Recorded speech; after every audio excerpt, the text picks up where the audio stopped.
आईचा पहिला शब्द मराठी, शाळेचा पहिला धडा मराठी, जीवनभर सोबत करणारी आपलीच मातृभाषा मराठी. नमस्कार सन्माननीय व्यासपीठ, पूज्य गुरुजन वर्ग आणि येथे जमलेल्या माझ्या मित्रमैत्रिणींनो, आज मी तुम्हाला मराठी राजभाषा दिनानिमित्त काही माहिती सांगणार आहे. ती तुम्ही शांत चित्ताने ऐकाल अशी नम्र विनंती.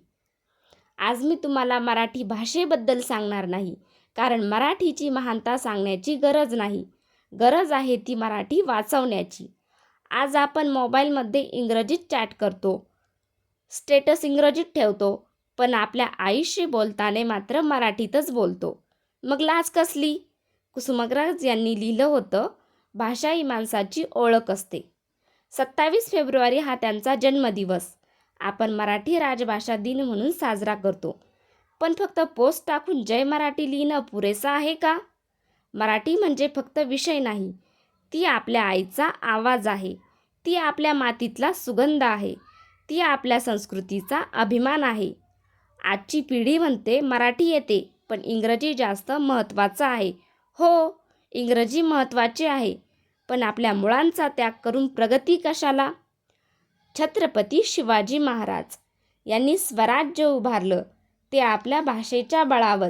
स्वाभिमान दिला तो मराठीमुळेच. संत ज्ञानेश्वर यांनी लिहिलेली भावार्थ दीपिका ज्ञानेश्वरी आजही आपल्या जीवनाला दिशा देते. संत तुकाराम यांच्या अभंगांनी समाजाला भक्ती आणि सदाचाराचा मार्ग दाखवला. संतांनी संस्कृत नव्हे मराठी निवडली. माझ्या मराठीची गोड मधाळ वाणी, मराठी भाषा माझी महाराष्ट्राची राणी, मराठी भाषा माझी महाराष्ट्राची राणी. म्हणूनच आजच्या राजभाषा दिनी आपण एक वेगळा संकल्प करूया.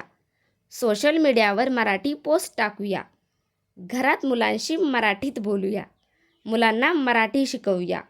मराठी वाचवायची असेल तर ती वापरावी लागेल. शेवटी एवढंच म्हणेन, मराठी ही भाषा नाही फक्त, ती आपल्या हृदयाची धडकन आहे. मराठी ही भाषा नाही फक्त, ती आपल्या हृदयाची धडकन आहे. राजभाषा दिनी करूया निर्धार, मराठीच आपली खरी ओळख आहे. राजभाषा दिनी करूया निर्धार, मराठीच आपली खरी ओळख आहे. अक्षरांत शक्ती शब्दांत मान, अक्षरांत शक्ती शब्दांत मान, मराठी देई संस्काराचं दान, मराठी देई संस्कारांचं दान. राजभाषा दिनी देऊया शब्द, मराठीच ठेवू आपल्या हृदयात स्थान. राजभाषा दिनी देऊया शब्द, मराठीचं ठेवू आपल्या हृदयात स्थान. जय महाराष्ट्र. धन्यवाद.